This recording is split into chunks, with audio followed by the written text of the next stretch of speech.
Up next, we have our fabulous sponsor, Adverty, with a session on mastering in-game ads. So please welcome to the stage Thorbjörn Warin from Adverty.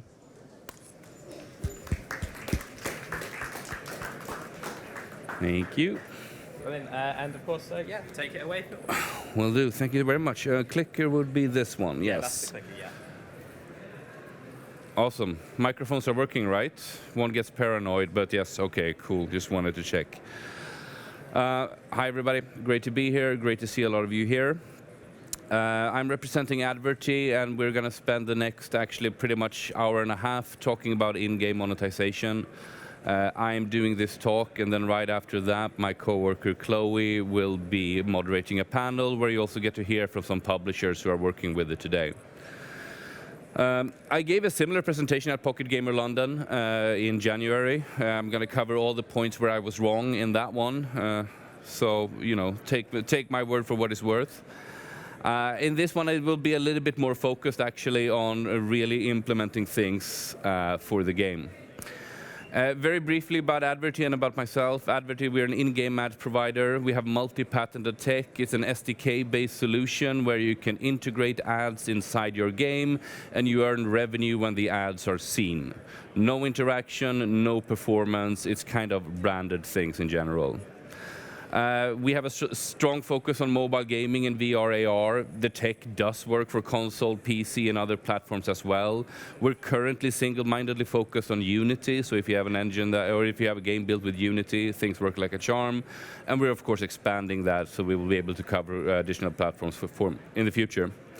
I spent roughly half of my career in mobile ad tech and the other half in mobile monetization and user acquisition with different game studios. So I've heard the arguments and I've said the arguments and been sort of at both sides of the table. Right. So, to start off the discussion, I think it's important to sort of set a frame of reference, because a lot of things could be in-game advertising. A rewarded video is advertising that happens inside a game. But for the purposes of this talk, and also sort of in specific towards this ad category, in-play or in-game advertising are 100% native ad placements that you really place in the game. They're not part of the interface, they're not an overlay, they're not an interstitial, they are inside of the game. Most commonly, the technology and the SDKs that support this are fairly deeply integrated with a game production engine, so Unity, Unreal Engine, etc., facilitating the same graphics rendering pipelines, allowing your developers to put on custom shaders to make sure the visibility is there.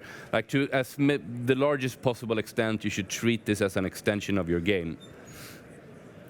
The ads, for the purpose of this discussion, the ads should be non-clickable. They should be either static, animated, or short sort of videos on loop.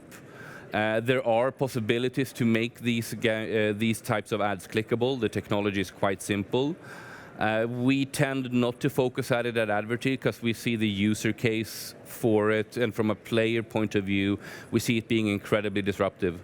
If you're driving a car game, you're using two fingers or you're doing whatever, and then all of a sudden you move over an ad, something opens up. We don't see that as a good long-term game experience. So for the moment, we're not playing around in that area. Another thing that's important, I think, again, to think about, because this can be split up and it can be seen from so many different lenses, but it should be the last point. The ads should kind of be scalable and reproducible.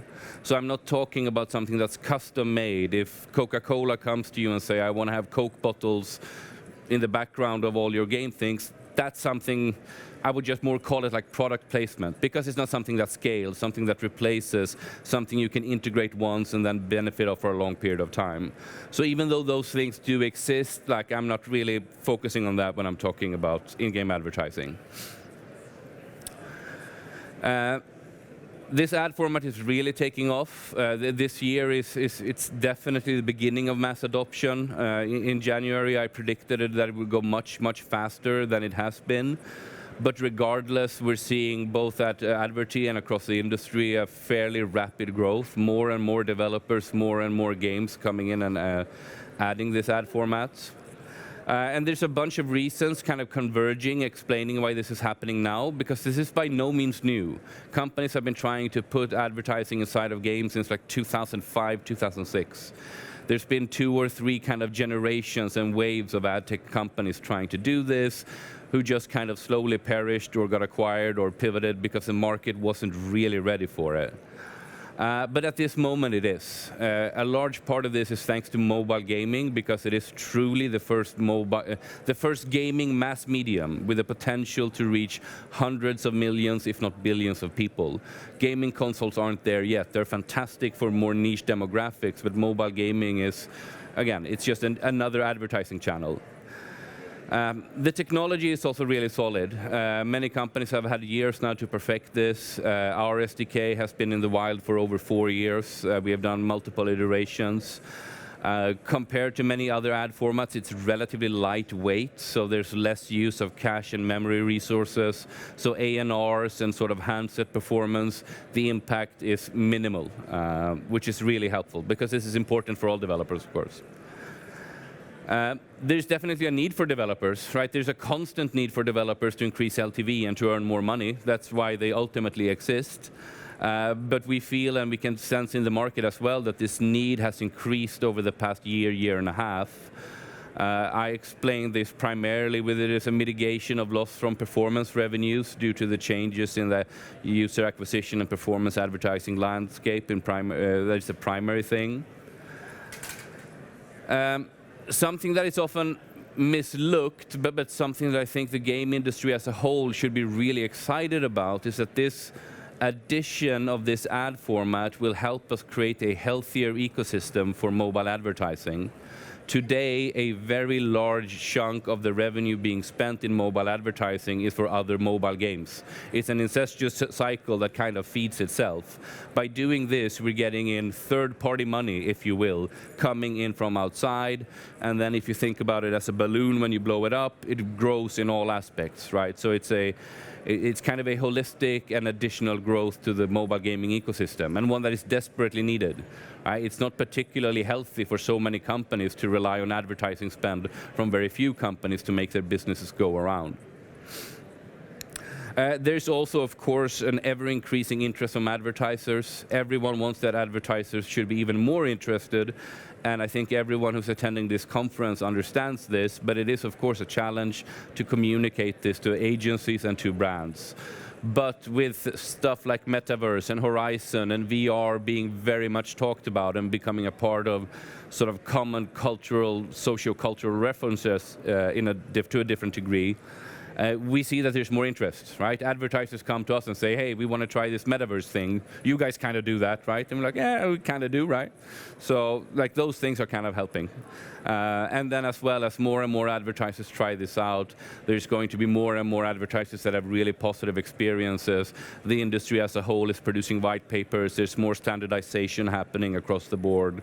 So it is an industry or a segment of a mobile gaming ad industry that is going to grow tremendously in the next few years, both organically but also through injections. The value to developers is fairly, again, like it's very simple. It's the subtitle is the word. It's a subtitle to my talk. This is the easiest and fastest and safest way you can impact your revenues the most. There are other things that would have a much higher impact on your revenue, but they demand a much higher workload and to some extent a higher risk. Things could go wrong, etc. We also bring 100% incremental new revenue. This is money you wouldn't have gotten from any other source in any other way. It is by far the least intrusive ad format, right? You can actually make it part of your game. We have several developers who have done that. Some of them will be on stage here later presenting, but like using an in-game jumbotron to display ads. In one of the examples, there's a sort of a 3D game where you grab objects and you have to throw them. We've actually put ads on the 3D objects, so the ads rotate, and as you throw them, they fragment into pieces. You can do really cool stuff with it. And it's not a bold prediction, but it's one I want to make regardless. Intrusive ads is going to be something people talk a lot about, more about in the next few years. I am fairly convinced that the platform operators are going to be much, and I also do believe they should be more stricter in enforcing ad formats that are really disruptive, to some extent deceptive as well. So I think there's going to be stronger and harder rules and enforcement from the platform holders, which is going to have a severely negative impact on several other popular ad formats. In-game advertising doesn't fall under this at all. Again, you can't click it. There's no performance elements attached, and it is an organic part of the game. It doesn't disrupt the experience, do stuff like that. So what should you expect as a developer? Again, realistically, and like no one has time for bullshit, like an in-game ads solution will increase your lifetime revenue with about 2 to 10%. If someone tells you differently, either they're lying or your monetization really sucks. Right? We have cases where LTV has increased 15%, but that was usually because the baseline was just really bad. But if you've done a good job, you have a well-functioning game, you can add an additional percentage to your lifetime value by integrating these kinds of ads. And as I'm sure all UA managers know, the easiest way to improve your CPI is to better your lifetime value. It's actually easier to work that way around. Make sure you optimize LTV so you can scale and you can build up your user acquisition and your CPI targets as much as possible. I cannot stress this enough, but the integration is really, really fast and easy. Right? We're talking of few hours at the most. To some extent, it depends on what kind of game you have, but it's fairly easy to, if you have an endless runner, you can fairly easily have a reproducible logic that, every 70 meters in-game distance, place an ad to the left and then to the right. Like it's simple. It's not rocket science. It doesn't have any impact on the other metrics or performances of your game. So again, that's why, yeah, I know 2 to 10% won't make your CEO have champagne for breakfast, but like it is a solid addition, and with the risk and workload required, it's again, to me, a no-brainer. The format is constantly developing. I come from the rewarded video world, so it's very interesting to see how this sort of industry segment or ad format, to a very large extent, follows exactly the life cycle and history of rewarded video, but just in a very accelerated fashion. In-play video is already available. Having streaming video such as this works. This is not fake. This is in one of our games. It's a video placement that they have put in there. It looks really, really cool. It's being streamed as well, so we check for data availability, being very cautious as to not to disrupt the gameplay experience. This could potentially be a game changer for CPMs because they are much higher for video, even short format, 3 to 5 second looping videos, and there's an increasing demand from them as well, thanks to the TikTokitization. I don't know if that's a word. But like, again, attention spans get getting shorter and shorter. Everything is fast. It's new formats. So this is really promising. This brings with it, of course, some fun creative challenges, right? This doesn't work everywhere. If you're driving too fast in the game, you won't have time to see the video. The video won't be registered as viewed, and you won't be paid. So it comes down to, again, applying a bit of creative thinking and problem solving. Where in the game should I do this? If I did a race game, I would put a video ad unit by the starting line, because there's always a 5-second countdown. Put an ad to the left. Every time someone starts a race, you get a video impression that's going to pay you a decent CPM, and you're monetizing the play time. And in a sneaky way as well, it kind of, thinking about in-game ads kind of forces you to think about engagement, to a lesser extent retention, but also really like it's driven by the same underlying logic that in-game engagement is. There are definitely clickable performance formats, and we see a few games are trying and experimenting with it. A few of our competitors are doing it as well. We have a clickable format as well, and like I said, we can make it work. But I think it is, like I said, like when I think about it from a game studio point of view, there's very, very few games I can imagine where this actually works without breaking the gameplay experience. Like, you kind of have to have a static screen with not too much movement, and that kind of limits you to, let's say, puzzle games. And I'll touch on that later. Like puzzle games are not really good for this format. They use the entire screen. They design everything. Maybe something like Miniclip's 8-ball pool could work, because there you have a static screen and you could put something clickable, but still I'm sure they wouldn't want to have that disruptive experience. Maybe you're aiming, you're dragging your finger, you drag it over the ad, and we'll see. Again, it works for some games, but like the scalability, the reproducibility of it, I feel is limited. I was very certain in January that we would have mediation by the end of this year, and now I'm completely certain that we won't. Nothing seems to be happening. No one seems to be interested in building mediation for this. Big opportunity, just sitting there waiting for someone to do it. As long as it's not someone who is also an active ads provider, because I don't think this industry is going to fall into the trap that rewarded video industry went into, where they allow mediators to also have sort of bidding capabilities. Another topic that is exceptionally boring, and I try to understand it, but it always gives me a headache, is CMPs, consent management platforms, and TCFs, which are consent strings that you give to programmatic buyers. So this is basically an effect of GDPR that it has on gaming. So it's primarily for GDPR associated countries, but if you can collect an explicit consent from your viewer that you can target them with ads, different than what you do on iOS when like Apple asks for it, but a similar thing but separate, then you have the user giving okay to sharing their ID, and then you need a software to amend your ad request with a consent string, and if you can get that to work, that's really, really awesome. But much like missing mediation for this ad format, there are no good solutions for it. Like the companies who try to do this all come from the web world, so they suck at apps and they super suck at games. So someone needs to figure that out as well. Like currently everyone is kind of trying to build their own thing or figure something out, but that is something on the horizon, and it usually means a 5 to 15x increase of revenues from GDPR affected countries. So basically all of Europe. Another thing that becomes important, and again, it's a fun thing because it requires creative thinking to solve, is to make sure that you're managing your in-game viewability. And viewability is a metric that is new for these types of ads, but it just means, as I'm sure you can guess, what percentage of ads has actually been viewed.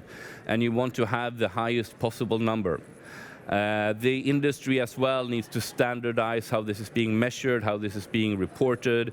There are plenty of efforts going on with IAB and things like that, and I think I'm not an expert, so I'm sure there's progress being made. But currently, like, there's a little bit of a difference there. In terms of being game developers, all you need to think about is a little bit what I mentioned in the beginning. Make sure you place the ads in such a way that the highest number of them possible are being seen. And this can also be done in programming sense, right? So just pre-cache or like request an ad when you are fairly certain the user will get it. We had some endless runner games. Like a Subway Surfers type game where they loaded 50 ads when the race started because But most players die between ad 5 and 6, so their viewability numbers were so there's smart things to do like that. Like, hey, don't request all the ads immediately. Do them when they get close. The ad format is so lightweight, the tech is so good, it happens instantaneously, so there's no issues around that.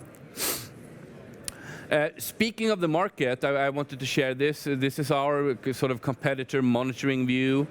This is data gathered from our friends at Aptopia to have a look at the Sdk Footprints. And I would say the main providers in the market space right now, like there are a couple of others as well, but I would say in terms of capabilities and prospects, these are the 5 main ones. What is also interesting that when measuring the Sdk footprint, roughly 100 million daily active users are exposed to in-game ads every day. That's a rough size of the market according to Aptopia, keeping track of these SDKs. So it still just represents a fraction of what's out there. And a lot of these DAUs are also to some extent double counted because many larger providers, they add several different SDKs into the same game because no one is getting close to a decent fill rate regardless. So like there's not competition on it just yet, which might also be the thing that keeps mediation from happening. Finally, when looking into games, and I'm definitely trying to talk game designer language, but again, if you're a monetization manager, if you're in management, product management, wherever you're at, I think this becomes a fairly obvious thing, right? Contextual fit really is crucial. My stupid example is always no one wants to see a Coca-Cola ad in a Game of Thrones game as well. So you need to even think about that, because if you're doing something with high fantasy and elves and etc., it's probably not the game for us, right? We might probably turn you down and say, it's just not going to work. But if you do something that is realistic, if you do something that's futuristic, if you're building Fallout for mobile, like imagine how cool you can make it look. And again, you can put shaders, you can make them blink, you can do really, really cool stuff. So always think about the contextual fit. Some high-level notes. Hyper-casual works exceptionally well for this format. It's already, of course, a type of game that is riddled with ads, but this is a very easy add-on for them to make. Again, we're talking a few hours work to place an ad on the side of a building and have it repeat as the player swings through the city. To the right here, you can see one of the movable ads that, again, you grab this box, it rotates, you throw it, and the ad follows along. But hyper-casual is a great fit for this ad format. Sports and racing is also really, really good. Usually the biggest challenge there is speed. Like if you go too fast, the ads are just going to flash by so you don't see them. But again, by being smart, you can figure this out. Maybe you place the ads in curves when the player has to brake to drift. Maybe you do it by the finishing line, by the starting line, etc. There's many good ways to do it. Ooh. Breaking the furniture. Action and shooters also work exceptionally well. 3D games in general, because you tend to move around quite a bit. So you're constantly exposed to looking at new surfaces, like you can cover a lot of ground by playing Call of Duty or Critical Ops or what have you. So they tend to work quite well. They also tend to have a realistic setting, so like adding ads can just actually kind of make things look a little bit cooler. Puzzle games, word games, generally no. And this, I mean, it really just kind of comes down to, like, there's usually never any space. And you can't go to them and say, hey, give us 20% of your screen real estate for a 3% increase in lifetime value. It's not going to happen, right? So it is primarily based on the type of the game that I say it's generally not a good fit. If you have a word game where you can put something in the background, maybe a hidden object game, like there's ways one can think about that, I think. But for your classical cover the whole screen, casual arcade type puzzler, which make up a large share of the global audiences, it's generally a no. And with that, I'm going to try and stop talking at least a little bit. After this, my coworker Chloe will be hosting a panel. You will hear from Doe Dreams, Fingersoft, and Goldtown Games. They have all had different looks and different experiences from in-game ads. You'll have a great chance to ask them questions, but as soon as I get my headset on, you can also ask me questions if anyone has anything. And here is my headset.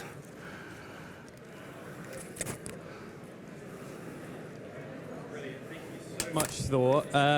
So we have time for a lovely Q&A session here. So are there any questions? Yep.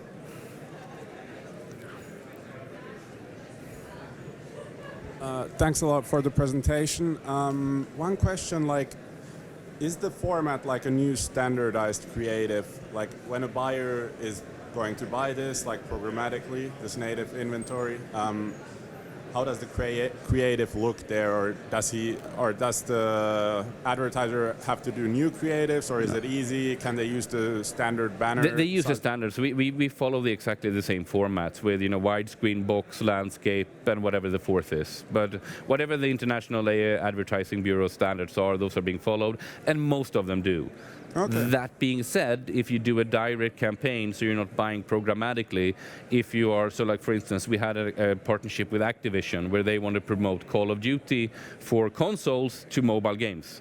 And we work with the best mobile games first-person shooter in the world, based up north in Finland. And they said, well, yeah, this is kind of cool. Like, we don't see this as cannibalization. Console, PC is different. So then we had a campaign there. And then, of course, they do custom creatives, which, again, is kind of easy to do, right? There's not too much animation. I'm very partial to GIFs. I think they work exceptionally well because this is also a branding format. So, you know, something cool, Pepsi logo, something like have a, like, you know, 0.8 second rotation or something like that. Yeah. Okay, but that sounds great. Thank you. Right, does anyone else have any questions? Yeah.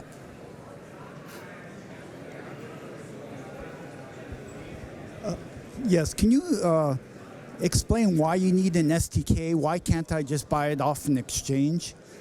I mean, you can build it yourself if you want to, but then you need to build the graphics rendering capabilities. You need to figure out how you are going to track if the ad has been seen, and then you probably need to build an ad server as well.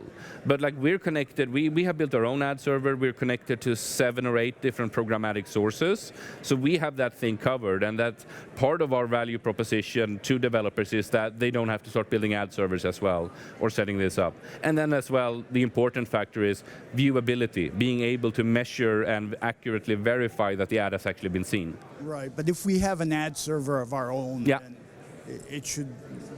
we should be able to get it that way. Yeah, for sure. And you know, when we're talking about more, like I said in the beginning, like more integrations that are a bit more like product placement-y.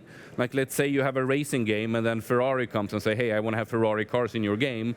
Then they just tend to build it themselves, right? Then they just, you turn it into a feature and not more so much of a sort of an add-on in that sense. Any more questions? No. So I actually have a question. Has there been an I can hear you for now, so go on. Okay. We'll try with this one. Okay, no worries. Has there been an example of someone doing an in-game ad wrong, where it's not quite worked out, and just to get some lessons learned from that? I think it's a better question for the panel, right? So to get those guys who have actually done it, I have the luxury of having the bird's eye view of it. But I mean, we have seen some kind of, again, you know, just the poor game designer probably gets kind of a shitty brief from the monetization manager, because we've had the instances where people in 3D games, like they place 8 ad units inside a room, and then when you look at the map, like, well, like 0.1% of players ever go to that room. So then, yeah, you know, not having really kind of analyzed the game and sort of looked at it from that perspective. Like where are like another first-person shooter developer we work with, we spent a lot of time with their level designers. Like where are natural choke points? Where does the snipers usually hide? Which areas are they looking at? And of course, a good game developer has access to that data. We can use to say, well, here's going to be a really good point. It's not going to, you know, there's not usually gunplay happening here, so maybe it's not disturbing, or those types of things. Brilliant, thank you. So yeah, we have another question over here. Yeah, hey, thanks for the speech. I just wanted to ask, what's with AR games? Is there anything for AR games? Yeah, there is, but there's no AR games, really. I mean, with the exception of Pokemon Go, maybe, perhaps, right? But our tech works amazing in AR. We actually kind of went backwards. Like, we started with VR, we couldn't find a market. We went to AR, we couldn't find a market. And then we ended up with mobile games, where it's a huge market. But the tech looks amazing in both AR and VR, so we're just kind of eagerly waiting for it to really pop off. But with a VR headset, I mean, the ad is, of course, fixed in the game environment, so as you move your head around, it remains in view.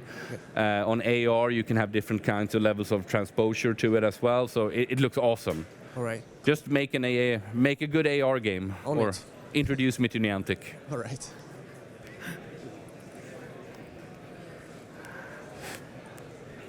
Brilliant, thank you. Does anyone else have any other questions? Yep, question over here.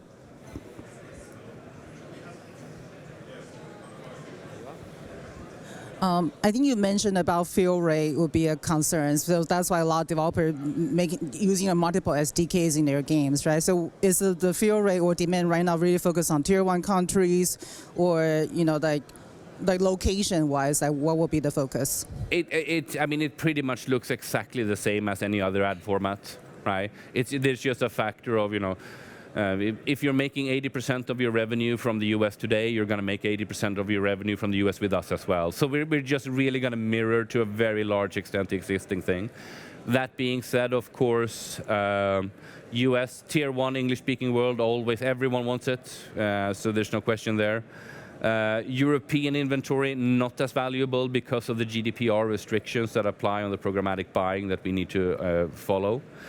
South America is really booming, and we're also like I always say, like the people who should buy advertising from us are generally the people who are buying advertising outside, right? They are the ones who should be doing the same thing because it's exactly the same logic. You want to buy exposure, you want to buy recognition, you want to have unique eyeballs, and all of that can be delivered, plus we can actually measure it, unlike a bus company ad. Now, like 15,000 people, maybe, we don't know. Like we can deliver down to the nanoseconds, how many views it has been, how many different creatives, and all of those things. So, to some extent, right, it's about building up mass, right? When there are enough people in the world who can be exposed to these kinds of ads, the really big advertisers will become interested, right? Coca-Cola is going to set aside, okay, we have a marketing budget of 2 billion. Let's put 20 million to in-game per year. Let's start there. And then when they can see the performance and the trackability of it, certainly it's going to increase over time. And again, the addition of video is, I think, going to help accelerate this as well.